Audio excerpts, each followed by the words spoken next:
Hello, everybody, and welcome to the next of our third annual I Am Norwood School Board candidate interviews. With us today is incumbent Jennifer Mendoza. Jen, good afternoon. It looks Good like you afternoon. outside, but good afternoon. Good afternoon, Paul. How are you? I'm good. How are you? Good, thank you. Excellent. Glad you took a time out from your trip to the cinema to speak with us today. Just waiting for the popcorn.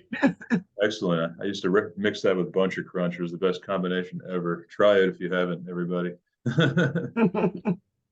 So let's jump into the questions here. There's a good amount of ground to cover, I think. Um, let's start with why are you doing this again? What keeps motivating you to go for another term here on the school board? Okay. Well, education's kind of like the cornerstone of my life. I have always had a love for children and helping, and I've spent my career working as an educator. And when I initially decided to the first time run for the board, um, as a parent, there were certain things within the district that I wasn't fully satisfied by. And I kind of took the mindset of just not being happy and talking about it is merely complaining, like be a part of the solution and not the problem. Yeah. So I fortunately was elected my first term. And in the last, I'd say maybe 2 years, we have started doing so many exciting, new, positive things. And we're not done, that I want to continue to see that work through because it's something that I wholeheartedly believe in and support. And I'm just not ready to walk away without it being further along. Okay. Okay. Just going back into the time machine here. Where did you grow up and attend elementary school and high school? I grew up in Westchester. I went to Hawthorne Elementary, Columbus Elementary, and Westlake Middle School and High School in Thornwood, New York. Okay. Okay. Excellent. What, if anything, did you take away from your childhood education that you see being applicable today to what you've been doing on the board or for Norwood Public School? I think for me, one of the things that I hold most dear are the relationships I've had with the kids I've grown up with that I'm still friends with almost 50 years later, and the relationships with the teachers. Um, they're just, they weren't there just to provide information, but, you know, we have a group of friends. We still get together. We see our guidance counselor from high school and our English teacher, and these were men and women that really cared. And that is something that I like to see here with the teachers that we have in Norwood as well. Excellent. And what, if anything, are the biggest issues as you see it facing Norwood Public School at the present time? Um, I think anywhere, money is always an issue, right? You never ever have enough. And I think it's always a very delicate dance to not impact taxpayers too significantly, but yet provide all of the programming and extras we possibly can for the kids, because more opportunities, leads to more success. All right. And name one thing relatedly that you'd like to see Norwood Public School put more tax money towards. Um, can't really make that blanket statement. It's sort of tried to trick me on that one, didn't you? Caught you. Not I sure. think no, I think that there's certain facets of the budget that you have very little control over. The fact that like transportation costs have like risen exponentially, not in relation to the money we receive or anything else. We can't do anything about that. Like we're kind of stuck with that. And that then provides limitations, right? So we're constantly looking at programming, what would be best, what's cost efficient, what's really in the students' best interest. And I think that we've been doing a really great job that even within the constraints of a budget, we've been able to increase programming and widen, like our world language program. And, these are first steps. So I think we're on the right track and we'll constantly face that challenge. All right. And flip side, what if anything do you want to see Norwood Public Schools spend less taxpayer money on?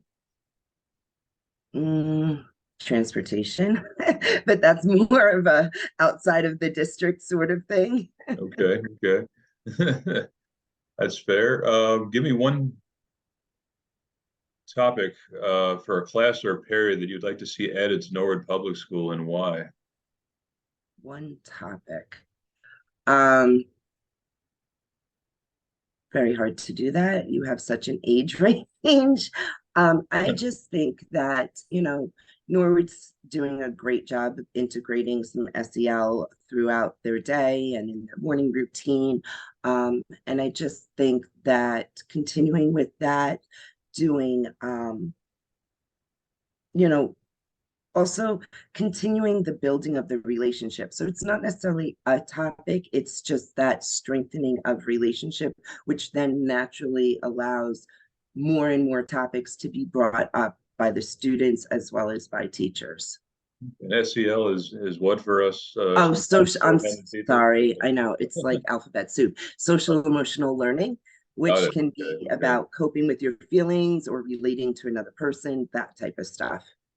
Okay, okay. And I should mention, just parenthetically, I probably should have mentioned this in one of my other interviews too, but that's why I asked the question is I had a class in middle school advisory where it was just basically like a teacher with 10 or 15 students and we're just talking about our stuff basically. And I thought that was an interesting course because we had people in there that I didn't naturally like Right. necessarily had issues with outside that classroom. And in there, everybody was kind of talking like we're all one big family. And I think it was, at least for that particular year, I thought it was pretty good.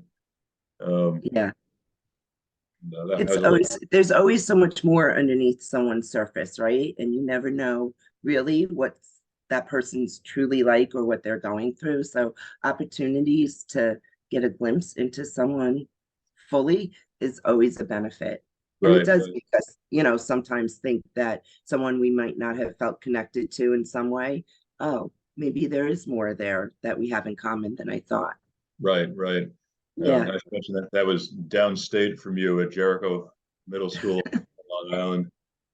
Um, No, I still consider myself downstate. Let's just say that. Okay. Anybody that actually knows the map of New York knows Westchester is downstate, but everybody used to call it upstate for some reason. So Hmm. upstate is Buffalo, folks. Yes, it is.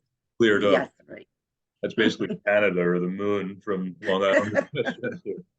um, Let me see here. Give me name something. This is sort of related, but not to the last one. You would like to see added as an enrichment or after school activity, and tell me why.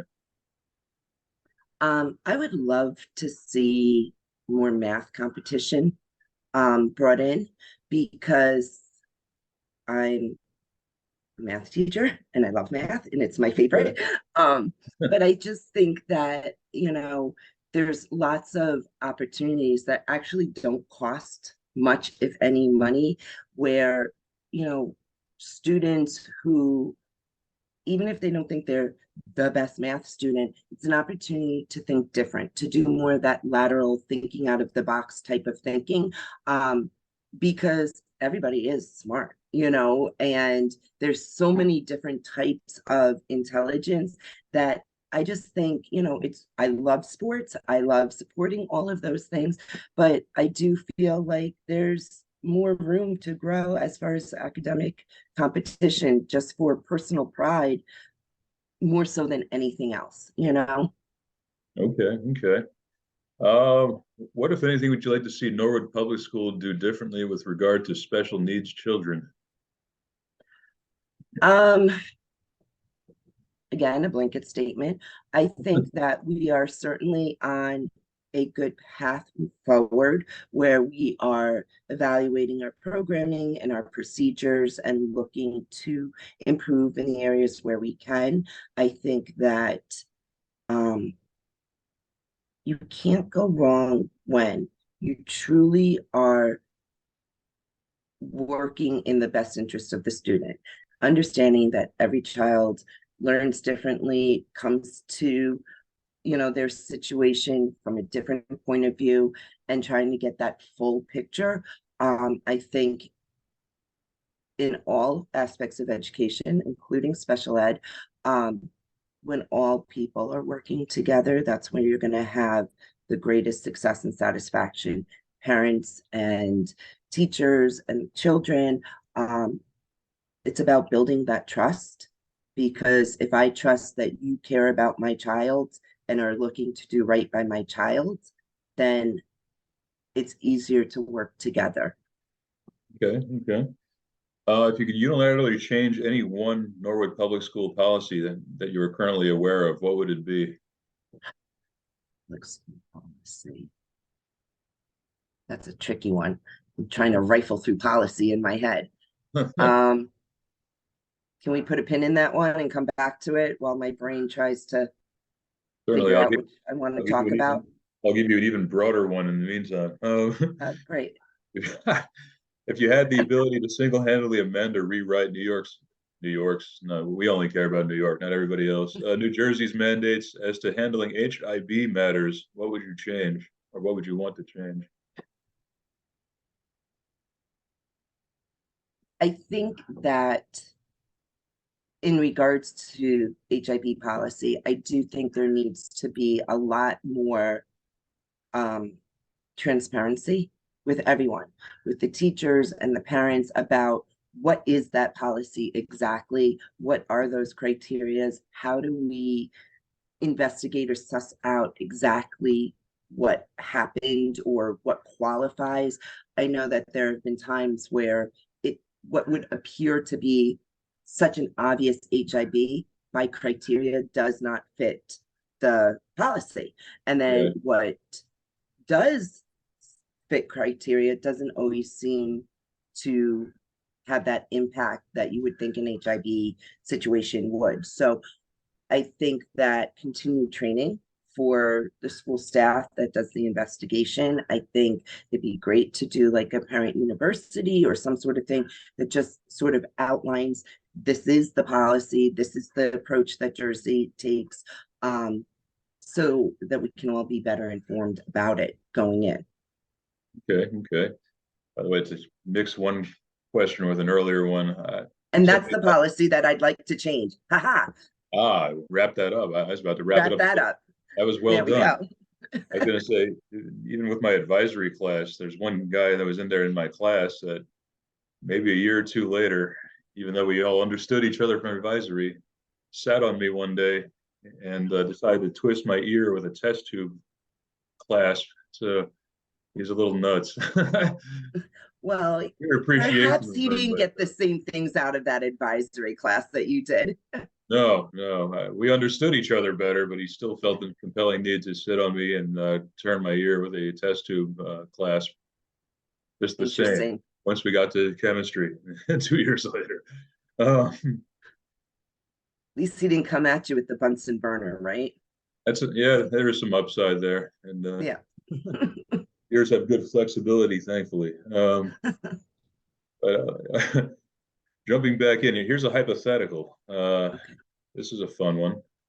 Based on actual events, a child is observed bringing a lighter into a classroom. The teacher tells him or her simply to put it away, but does not confiscate it. 5 minutes later, the same student lights another child's hair on fire with the lighter. The child is then hospitalized and requires a course of psychological care. Break down the issues you see facing the school thereafter. You say based on actual events. Whose hair did you light on fire, Paul? Not me. Oh. It's actually a matter that I'm monitoring as an attorney, but Oh, the okay. separate So, incident actually did take place in my high school, but oh that's not what gosh. it's based on. I don't think in that one. I don't think the teacher actually saw the lighter, but I was there to witness it, but Well, nobody actually saw the clearly lighter come in. So the teacher should never. What age was this, first of all? Not that it truly makes a big difference, but I'm just oh, curious. in real life, Yeah. 12. Okay. So certainly the teacher, upon seeing it, should have taken it. Um, The June draw, right? Since you're a teacher. yes, yes, your Excellent. June draw. But certain things like that you don't give back, right? Right. Um, He you used to smoke cigarettes quietly in the faculty office. So, a go. million years ago. Okay, so both my parents were teachers, sidebar. Both my parents were teachers. And when I Uh-huh. was like kindergarten age, if we had a half a day or something, my father, who worked at a high school in Yonkers, would take me.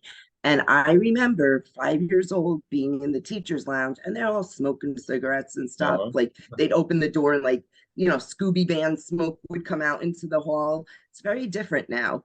Same thing in Okay, Jericho. It's like so a scandal to figure out who smoked in the faculty room. yeah, unlike my high school where there was a smoking lounge outside for the students. We had the pit because Oh, the pit.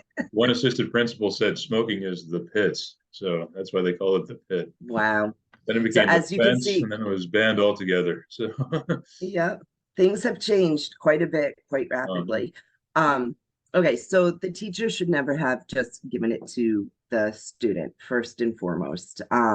It probably warranted a conversation privately. Where did you mm, get it? Why did you bring it in?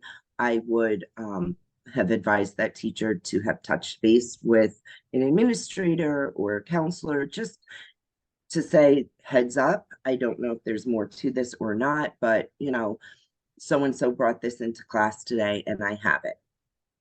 And let it be, taken further then by the appropriate people. okay, okay, Yeah. all right. And what about as far as handling the child or the parents thereafter? Um, I mean, I'm not qualified to make any sort of diagnosis, but as a human, a child lighting another student's hair on fire seems to indicate there may be some sort of something going on for this person, that I don't think it's completely unreasonable to just want to have the child check in with the doctor to kind of find out what's going on, and for the parents, to follow through on that. And if the child needs some sort of work, make sure they get that for them. Right. And this arrives to the school board as a notice of claim. Is this something you'd ever want to see filed in a public document? No, I mean, listen, I would never want this to come to our board ever, and I'd like Okay, to okay. hope that never would, because I do believe our teachers are on top of things, and if they saw a student with a lighter, it would have ended right then and there. So I have Okay. faith in our staff. All right. That's fair. Here's a question that's very particular to this year. Give me your thoughts on the status of the foreign language program at Norwood Public School. Yeah, I've heard some, mixed reviews, I guess. I think that it's a wonderful thing. I do. And I think that any opportunity of more is an opportunity. And I'm a firm believer, never let an opportunity pass you by. Um, as to the languages that are being offered currently, I think they are very reflective of both society and our local community. And I think it's very, very important that all kids who walk into our building feel like they are part of one community and not separated. I think that, there are some parents maybe who would like a choice, especially in the earlier grades, but understand it's more of a taste than a full buffet at this point with the language, meaning they get about 5 lessons in each language throughout the year. And it's really more of an introduction of, your basic greetings, hello, goodbye, maybe some cultural sort of exposure with foods or music, some traditions, and Okay, I foods or think booze? that, I'm sorry. Foods or booze? Oh, no. Well, I'm thinking food, but if you're Oh, already at booze at, 1:50 in a Sunday afternoon, I'm not one to judge you. hey, Um, nothing else to do today. It's rainy out. um, Sorry, go ahead. yes. So, ideally, will our foreign language program expand more? Absolutely. But this is the first step in hopefully many. to expand. So I'm very, very proud of what Norwood has brought to the table. Okay, okay. All right. Switching gears just a little bit. Actually not, let's give you the more transitional one before we switch gears. Another hypothetical. Pretend I am a parent who attends every school board meeting and is virulently in favor of bringing back the use of dunce caps on wayward children. What, if anything, would be your objection to this suggestion? Um, well, it's shaming, it's humiliating, it's not something that we, utilize as a redirection of behavior. I think, why would this parent want a dunce cap? Like, I'm like, You've been at school board meetings for a while. You've probably heard some crazy crap here and there. wait, So, they want the dunce cap for the students or for like the board? students, yeah. Oh, for the students. Yeah, Like, no. I don't see why we don't use this on annoying children. That's what they come in here and say. Mm, if Or, that's what you do in your home, then, I don't know. I don't know what to tell you, but okay, that's not what we do here. that's fair. That's fair. And would you be able to say that with a straight face if they asked you? Yes. Okay, Yes. fair Yes, I enough. would. All right. All right. Now switching gears officially. Pickleball. Why? Love it. I I don't know why. Okay. One of the reasons why is I haven't worked out. I am not a gym rat. I have tried countless times, wasted hundreds of dollars joining gyms, and I don't go. 5 minutes in, I'm like, whoa, I really did a lot, and now I'm bored, right? Right. Pickleball, it's like you sweat, you have a good time. It's very quick and easy to learn and hard to master. And it's so much fun. You don't realize how Hmm. hard you worked until the next morning when your body aches. I love it. Why, you want to play? So you have played pickleball. Yes, yes, I Excellent. Okay. have. Okay. And I'm constantly looking for more people to play. All right. Let me come up with an improvised question then. Would you be in favor of being at Norwood Public School? A pickleball being at public school? Absolutely. Let's do it.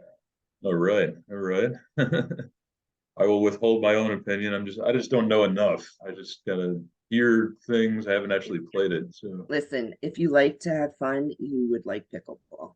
excellent. No. Is it more fun than dodgeball? Minus the point I actually chipped a tooth in dodgeball once, I think. But other than that, is it more fun than dodgeball for elementary school students? For elementary school, nothing's more fun than dodgeball for elementary Okay, kid okay. students. Though I don't think they're allowed to play it anymore. So, I'm glad I grew up when we did. In that case, all right. This might offend some people, but I need you to be honest on this particular okay. question. Were you ever especially happy when you received Smarties or Mounds on Halloween growing up? I love mounds, so I was especially happy. Smarties didn't really do it for me. Relatedly, have you ever just wanted to send your child back out if they came home with Smarties? No, I take them to school and give them to my students. Ah, that is a good option. That was a good option. Speaking of snack goods, I guess I'd probably do this with Kelly too when she's up tomorrow. Not to give away the order of things, but one thing we used to do in my elementary school was go room to room with Munchkins on everybody's birthday. Yeah. Would you be in favor of bringing that to Norwood Public School? You know, this is a tricky one because, like, the heartstrings say, loved celebrating birthdays and like the extra cupcakes going to your favorite teachers, right? So I hate that we really can't do that anymore in schools. I think, some of the initiatives about healthy eating habits and whatnot play a part. I also think that nowadays there are more students with food allergies than ever before, and the risk of someone getting sick. So it breaks my heart that they don't really have the opportunity to do this, but I guess it's a protect the district, protect yourself sort of situation. Okay, okay. Yeah, What is the lowest temperature you would allow your child to wear shorts to school in? whatever they wanted, right? Me say, listen, we all know you tell them, they're like, whatever. They go, they freeze, they come home and they're like, yeah, I'm not wearing shorts tomorrow. Nothing seems to discourage my girls, and I think I'm becoming my parents very much in that way. They'd be like, they'd always tell me about the jacket, and I'd get there and somebody's wearing shorts. Yeah. Every ongoing conflict. All right, Mario's or cousins? Explain yourself. Um, I'd say Mario's because it's closest to my house, and when the kids were really young, we would just walk over. Okay, so it's got that history with you at this point. Yeah, it's the convenience factor. Excellent, excellent. All right. This is sort of freestyle one. Anything you would like to get out there that maybe I didn't expressly ask? Gosh, I was so focused on like being able to answer your questions that I didn't think just about myself on that one. I just hope that people get out and that they vote. I hope that people are aware there are 3 seats open and 4 candidates. I think that it's really important that people get to know their candidates and hopefully want to continue to move forward in this very positive direction.